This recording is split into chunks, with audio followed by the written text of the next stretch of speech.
So, good morning everyone.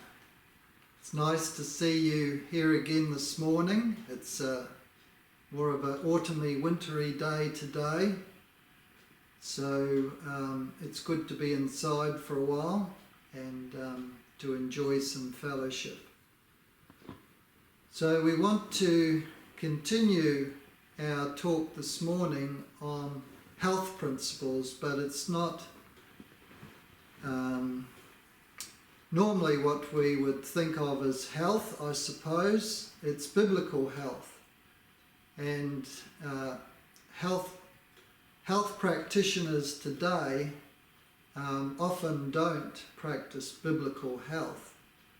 So we want to get back to what God is saying on health. And we find that this will contradict, apparently, many of the ideas that people have generally about what makes us healthy and what doesn't make us healthy.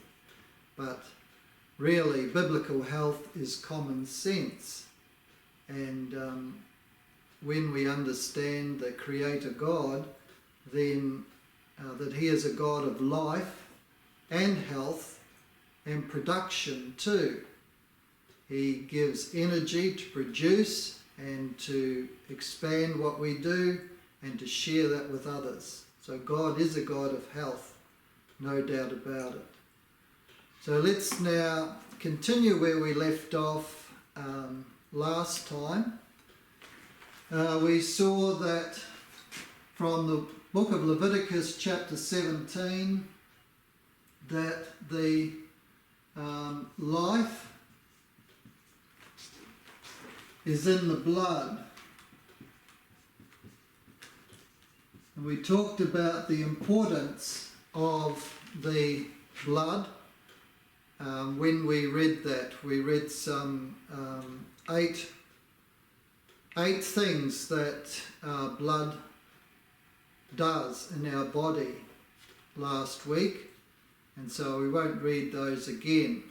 But basically, blood is defined as fluid connective tissue. In the passage that I read from a book on Google, it's fluid connective tissue. So normally we just think of it being fluid with a few good things floating around in it. But they define it more as a tissue, actually tissue, and it's just a fluid tissue. And connective means, of course, that it connects different parts of the body. So when we talk about the importance of blood, there's many aspects to this. And we want to read now, I think, from the book Ministry of Healing by Ellen White, because she was a Christian writer who was right up on the importance of the blood. But not only that, the importance of God's methods of giving us health and preserving the health that we have. So I'd just like to read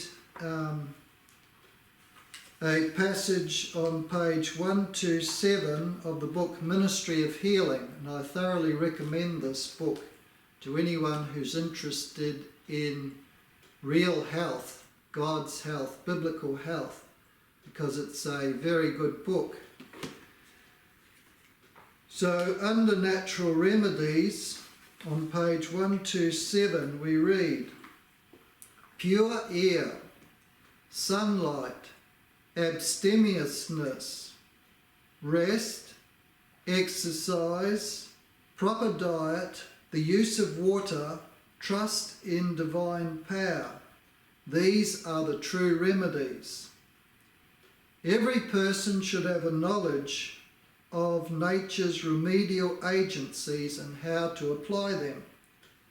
It is essential both to understand the principles involved in the treatment of the sick and to have a practical training that will enable one to rightly use this knowledge. The use of natural remedies requires an amount of care and effort that many are not willing to give.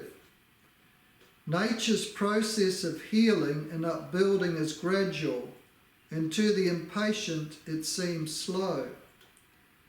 The surrender of hurtful indulgences requires sacrifice, but in the end it will be found that nature, untrammeled, does her work wisely and well. Those who persevere in obedience to her laws will reap the reward in health of body and health of mind. Well, that's a wonderful passage in that book which alerts us to God's methods of healing. Now we're going to connect what we've read in this book with the life is in the blood. We want to connect these things together, and summarising what she said is often done by using the word new start. And this helps us to remember the different points easily. And some clever person worked this out, that we can use this word, which is talking about a new start in life from sickness to health, but it's also talking about the way in which this is done. So N stands for nutrition. So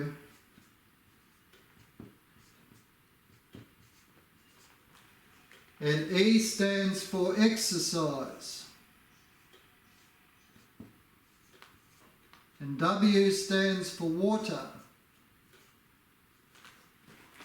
And S stands for sunlight or sunshine. T stands for temperance or abstemiousness, or to be careful, I suppose.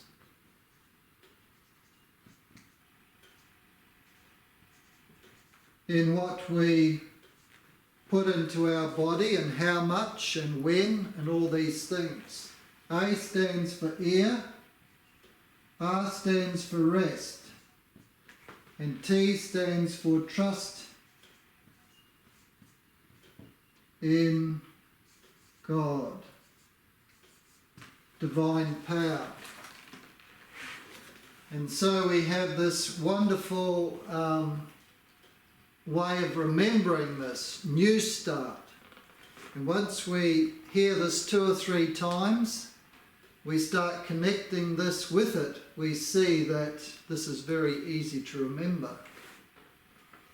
And we want now to start connecting these 2 things. Now, it says in God's word that the life is in the blood. And we talked the other day about how what we put into our blood is so important, because that is through the blood everything is going to go throughout our bodies. So we want to be careful what we do put into our bloodstream. And so I have a friend who practices natural healing, and she works with us in the Behold Your God ministry. And when she talks to her patients, she often says to them, we need to clean the blood. So here we want to introduce another thought, which is clean the blood.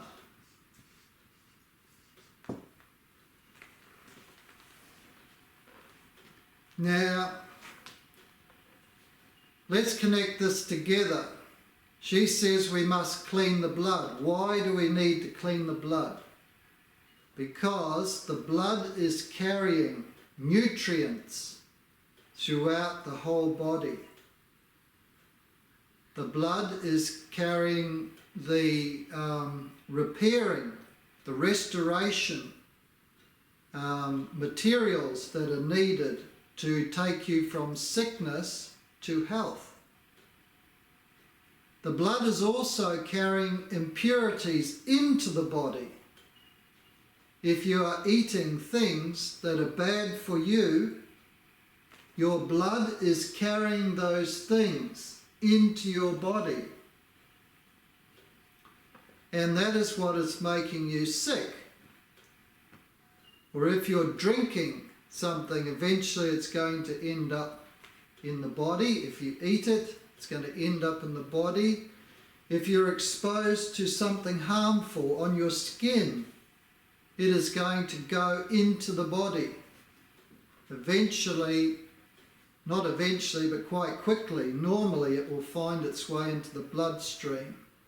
And then it will go throughout the body and into the cells. So say we were exposed to toxic substances in the environment. Say you were exposed to lead, for instance. If you were planing an old house, the roof of an old house or something like that, and that dust gets into your body with lead in it from the paint they used back then the blood will eventually be involved in either getting rid of that or bringing it into the body and getting rid of it. So, my friend says, clean the blood. And there's a good reason for that. And Jesus says in the scriptures, through the Old Testament prophets, that the life is in the blood. And Jesus shed his blood for us. It's another thing too that we can bring into this. Jesus shed his blood for us, for our sins. And sins are impurities. Once again, sins are impurities in the system, in our minds and in our actions.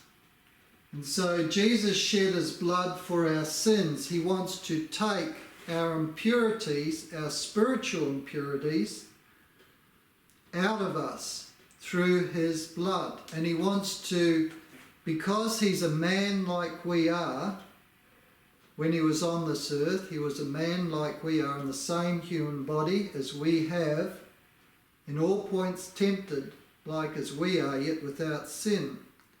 But he was God at the same time. He has the capacity to impart to us of his life. He imparts to us of his life, and that he has the ability to do because he shed his blood for us. So he takes out our impurities and he gives us purity.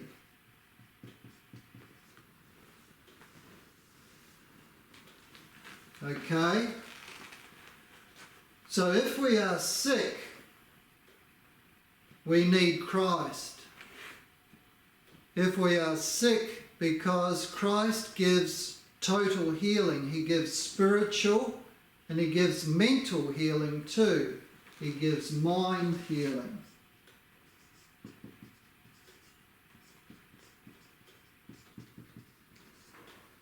And if we follow Christ, he will take away.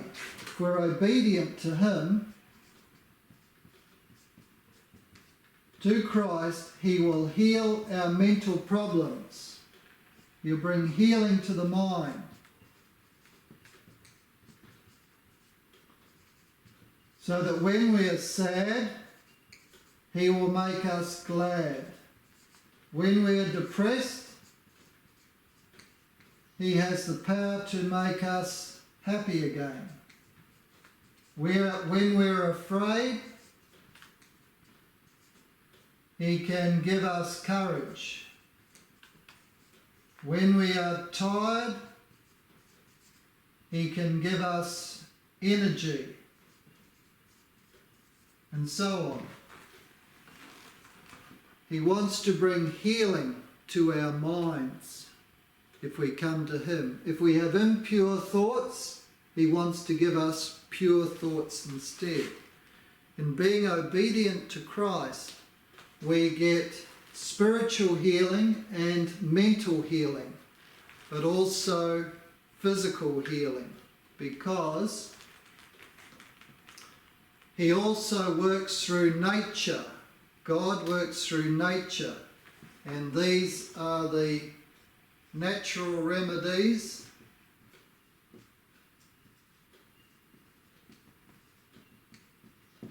we have here. So, my friend says, clean the blood. Now I want to mention one or two cases that I observed when I went to her clinic. And this clinic's in the Solomon Islands, and it's a natural health clinic. And anyway, a man came to her clinic, and this man was a diabetic, and he had gangrene on his legs, in his legs. So his leg had gone black, an unhealthy black.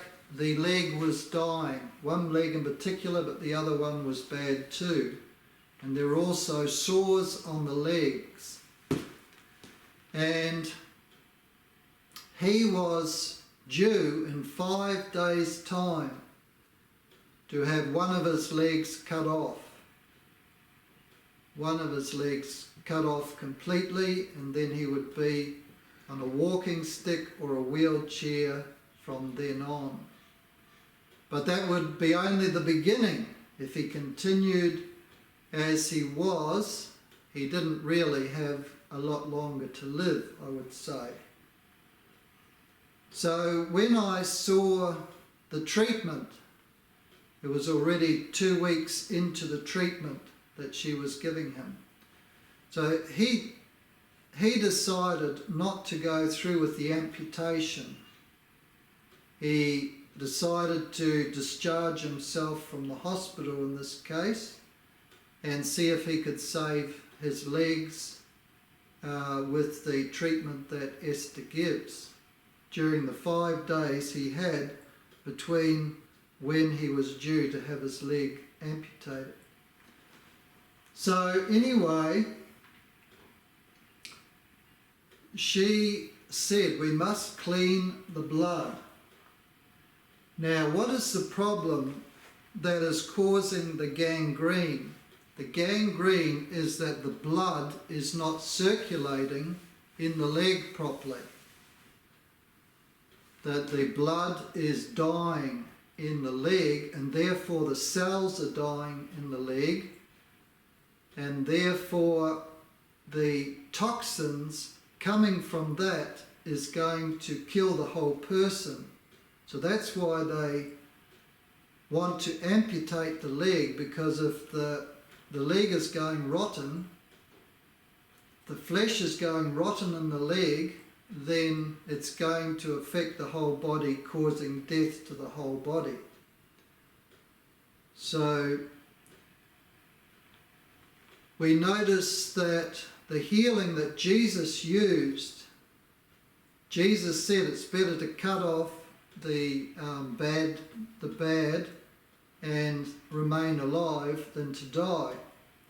But you'll notice that Jesus' healing always restored the limb back to what it was. And we see that in the leper cases that came to him and so forth and so on. He restored the people. So Anyway, this man was doing some things which were destroying his health. So when we look at nutrition, he was eating a lot of flesh foods.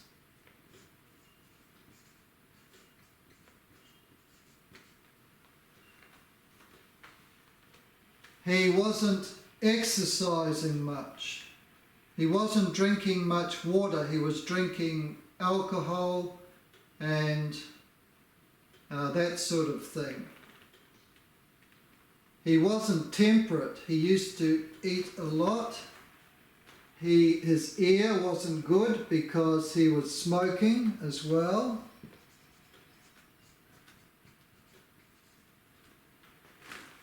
So basically in all these areas, but these are the two that probably stand out the most, he was breaking these laws of health.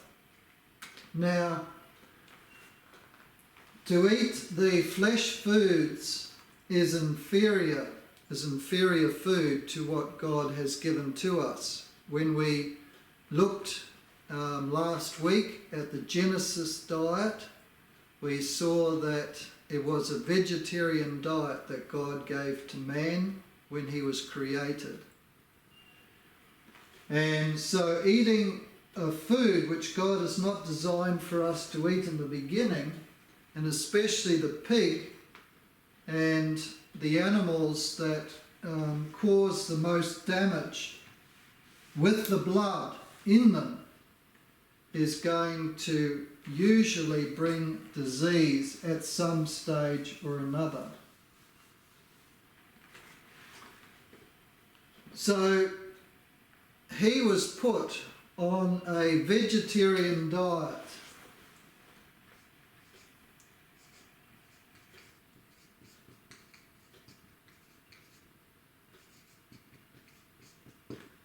That was the first step.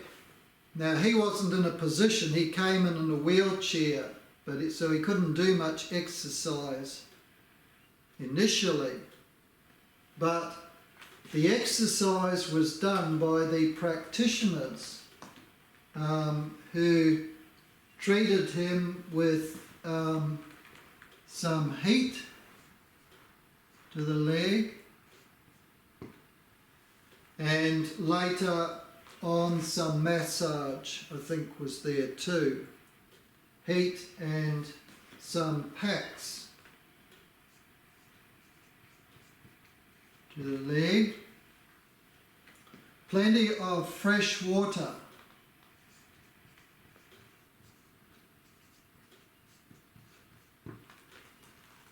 So the diet changing gave him a diet which would clean the blood and eliminate toxins from the body.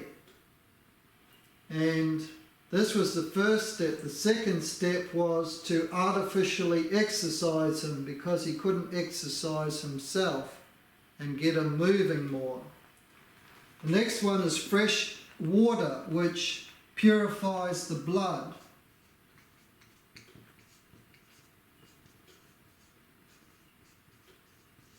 Because as we read earlier, the blood is what takes away the impurities out of the body, and it's important to bringing the nutrients into the body that will bring healing. And water is important. Drinking a lot of water is important to the flow of blood in the body because it's a fluid, obviously. And then sunshine. Normally people get a lot of sunshine in the Solomon Islands because it's so hot. But temperance was another big factor. Learning to control the appetites.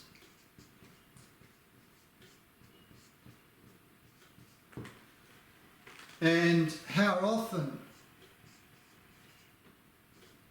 Many people eat just about all their waking hours, they're eating. And so we need to control how often and what we eat. if we want to get well using biblical health principles.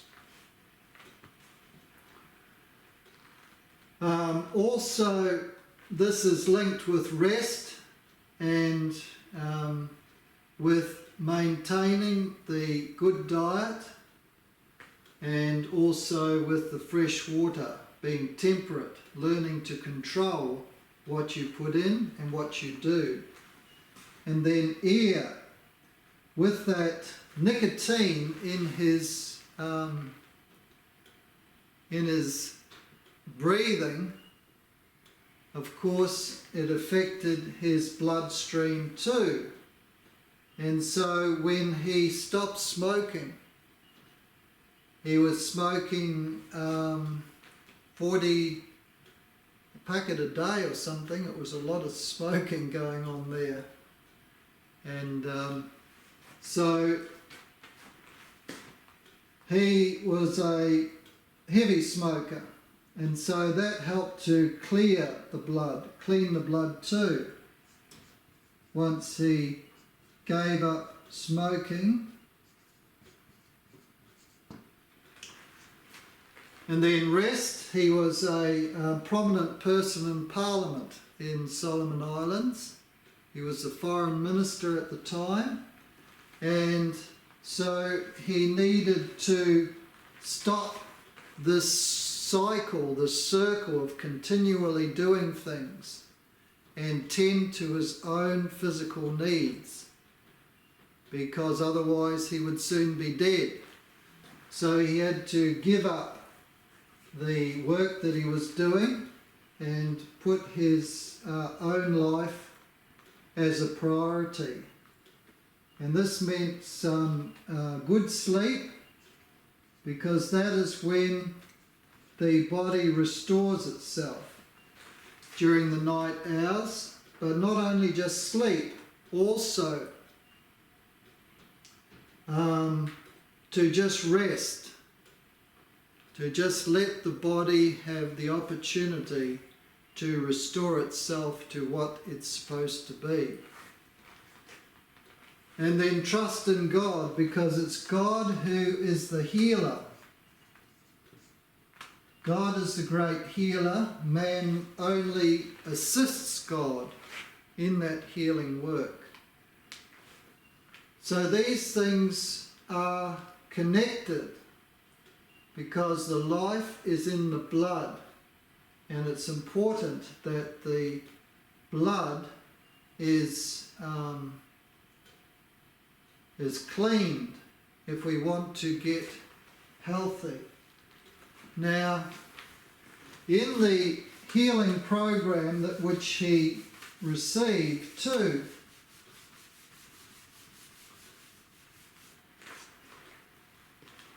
he received, as I said, hot packs,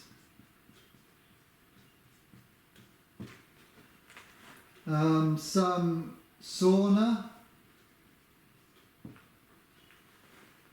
He received other water treatments.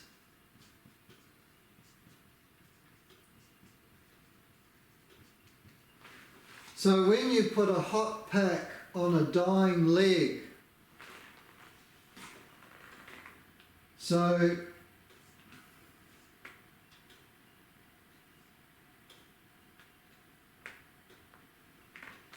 here's a leg. When you put a hot pack, a hot sheet, then with a blanket or something over the top, on that leg, and warm it up, you are bringing blood into that area, and that blood is new blood. It'll bring new blood into that area if you haven't left it too late. And that blood will help to bring life into that part of the leg, part of the body. So the blood brings life to the dying part of the body. In fact, the whole body is dying because what's happening in the leg is just an indication of what is happening through the whole body all at once. So this dying part of the body, the blood is concentrated in it, and instead of dying, that starts to come back to life. So when I came to see what was going on, when I just arrived in Solomon Islands, it was already 2 weeks into the treatment, and he was already starting to walk with his crutches and take himself to the toilet. So there the exercise was starting to come in. He had to determine to go to the toilet, and he had to make an effort to get there, and then he had to use his mind, the strength in his mind, and he received assistance at the start, but soon he was going by himself. And then I'm not sure how much longer it was, but maybe another 2 weeks or 4 weeks at the most, he was driving around in his car and back to normal again, basically. And then we saw him, Esther saw him 15 years later, and he was still going then. And he maintained that program reasonably well, like he didn't fully maintain it all the time, but he maintained it enough so that he didn't get into that position again. And I saw another case the same, also gangrene coming into the legs, and this man had been helped by Esther before and got better. He was a very heavy man. He had a heart problem too. He came to the clinic during the ethnic tension in Solomon Islands around the year 2000 or so, just around there. And he was leaning against the gate outside, and he said, I'm dying, help me. And I think the hospital was closed because of the ethnic tension, and Esther was at the clinic, and she helped him over that initial problem. And his legs were bad then, and she put him on a diet, a weight reduction diet. And this same program, cleaning the blood, and he was basically having a stroke or a heart attack when she helped him over that hurdle. And then she worked to clean the blood, and his heart improved again. And there's some doctors who use this technique now in America, but also in other places, and natural doctors have been using that technique for a long, long time to reverse heart conditions, to clean the body, clean the blood, so that those deposits stop going into the side wall of the arteries and other channels that the blood goes through. So he got better, and he got relatively better, and then he went away. He was walking all right again after being treated for maybe a couple of weeks or so. He went on a diet program, he lost a lot of weight. And then I came to the clinic when he had just met Esther in the street somewhere, and he was almost back in a wheelchair. And as a result, he asked her, when he saw her, he was reminded of what he should be doing. he asked her if he could come back and get some more help. Once again, she put him on the diet, and his legs got better. I remember him saying, I didn't want to be in a wheelchair like some of these other people I've seen around, with both their legs cut off and in a wheelchair and going around like a frog, crawling across the ground or in a wheelchair. And so she put him on the program again, and he got a lot thinner. He lost a lot of kilos, but he was really quite big. And then he was healed of that problem. So as long as he kept that up, I haven't seen him since then, that's a few years ago now, but as long as he kept that up, he would have got better, because he was only maybe 65 or something like that, just a guess. So God has a program of healing, and part of that program is to do with keeping the blood clean. And this is the way in which we can also stop ourselves from getting sick. Now, if we are putting good foods, healthy foods, into our bodies through the mouth, plenty of vegetable and fruit, we're getting vitamins and minerals that will help to resist any alien substances that come into our bodies through any way, through the mouth, through the skin, or whatever. And also we have some foods, special foods that we call superfoods,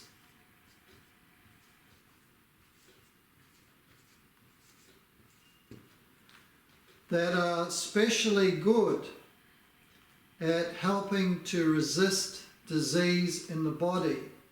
And some of these, like garlic, like turmeric, like ginger, many of the herbs like frankincense, like peppermint, myrrh, all sorts of herbs in their concentrated forms or just fresh from the surroundings, are all good for helping us to resist disease. And then also we have the juices as well. So if we're sick or if we just want to stay healthy, we have healthy juices such as carrot, beetroot, celery, etc. Any vegetable juice or any fruit juices as well. All have healing properties. And as I said last time, there's a large similarity between chlorophyll, which is the green pigment in greens, and the blood. And chlorophyll is a good blood cleanser. So we have wheatgrass. There was a big craze on wheatgrass when I was first getting interested in this, when I was about 20. But there's so many. Any greens will give you chlorophyll. And that chlorophyll, the main difference in the makeup of the chlorophyll is there's iron in blood, and it's magnesium in the chlorophyll.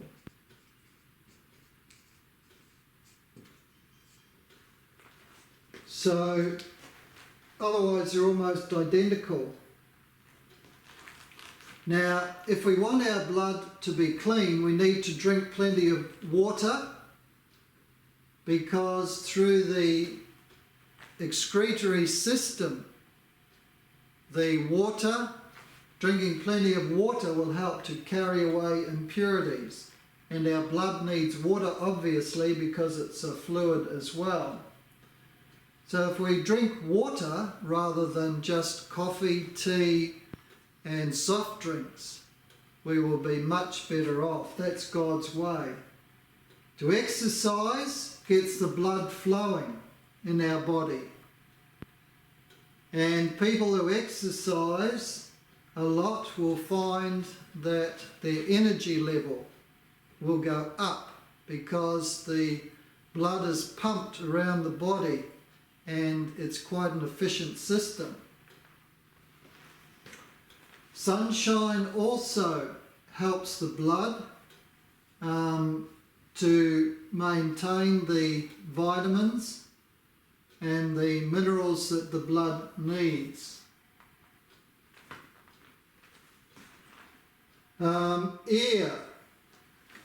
Air is important as well, because if we breathe deeply, things like cancer and other diseases, viruses and that, don't like to be exposed to oxygen. And cancers tend to grow more in a non-oxygen environment, and that's why they have oxygen therapy in places like Germany, and they were doing it in Thailand too, and there's smaller operations that do it in many different places of the world. Then rest is good for the blood as well, because then the body gets a rest when we are resting, and the system can get back to equilibrium. And trusting in God gives us the power to believe that God is going to heal us. Now, this information was all there back in the Garden of Eden, where God put man in a garden and he gave him pure air, sunlight, all these different things. Pure water, that's what he gave them. He didn't give them Coca-Cola back in the Garden of Eden to drink. And he gave them a vegetarian diet. Fresh air. So is there fresh air around here? Yes, we live next to a national park, basically, here. Way out in the mountains, there's fresh air everywhere. But if you go to the big city, will you find fresh air? Not really. Not really. So this is so important. Now, this information was there in the beginning. This is one of the reasons that the Bible has been written, to give us this information on what we should be doing, how to maintain health. Then, the writer Ellen White, in the 1860s, re-established this knowledge for people today. Obviously, she died a long time ago, in 1915. But in 1860, she gave us this knowledge of the things, God's ways of making us healthy. And we should take notice of that, because she had a lot of wisdom from God on this very topic. But she's not the only one. Other people came later. I just want to share a couple of books I have here that when I got interested in health, I picked up. And these books were mostly about cases from back in the 1950s and 60s, and were written by Dr. Kirshner, MD, in America. And these books are very good. One of them's Live Food Juices. And the other one is Nature's Healing Grasses. And I'll just give you one or two examples from these books. But there's plenty of modern information there today too on the internet, except there's a bit of a campaign against it going on right now, against information on God's methods of healing. But I'd just like to show one or two cases here. Here we have the picture of this lady who had leukemia of the spleen, I think it was.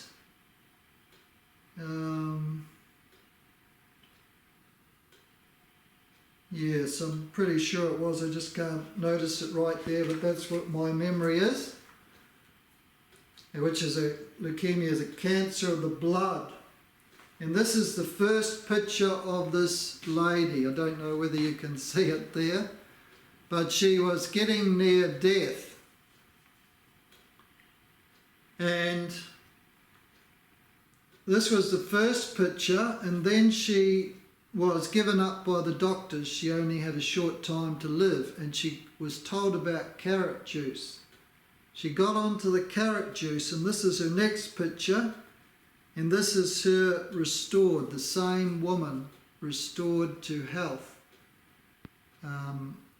Only by using carrot juice in the beginning. Now she, as a restored person, she eats some salad and that, and some nuts, but she still uses a lot of greens and carrot juice even today, or when this was written. Now that's one case, and here's another case. The title of this little study on this boy it is, and his little sister, leukemia arrested with raw juices. And this boy, his older brother or sister, older sister, was diagnosed with leukemia. And they tried all they could to help her, and she died. And then this little boy was the next baby they had. And he was diagnosed with leukemia too when he was born.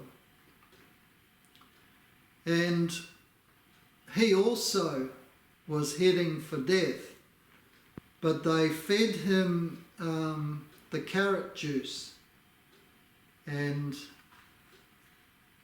under the doctor's instruction. So he recovered fully, and now he's just a normal little boy. He's probably older than me now. If he's still alive, I presume he will be. He was delivered from the leukemia, and now he's healthy. So this information has been around. That's his little sister, who was born normal, but she too has been given the carrot juice as well, just to make sure she didn't go the same way, because obviously there was some problem in the family there. But the mother of these children, she drinks the carrot juice too. She was drinking the carrot juice when she had this one. So there's a lot of these interesting stories around, and we should realise that God's methods of healing, the biblical methods of healing, when they're combined with intelligent, good medical advice from people who are qualified, is very potent to bring healing to people that normally the the result would be a bad one. So God is good. We should learn to trust more in God and His methods of healing, and especially not to get sick in the first place, to live the kind of lifestyle that will prevent us from being sick in the first place. So this is my appeal, that we take notice of what God says. The life is in the blood. Protect your blood from substances which will cause sickness in your blood. What you put in through your mouth, etc., etc. Yes, before we stop, we'll just read a Bible verse or two to remind ourselves of what the Lord has said. There's a good one here in Deuteronomy chapter 7 and verse 15. And the Lord will take away from thee all sickness, and will put none of the evil diseases of Egypt, which thou knowest, upon thee, but will lay them upon all them that hate thee. So God will take away all sickness, and this is what He wants to do from us. He wants to make us healthy. And it says that I wish above all things that thou mayest prosper and be in good health, even as thy soul prospers, in 1 John, or 2 John I think it is. And then, it's 3 John verse 2. So there's also Psalm 105 verse 37, that there was not one feeble one among them when they came out of Egypt, or when they were on the journey from Egypt. So that shows us that God knows what He's doing when people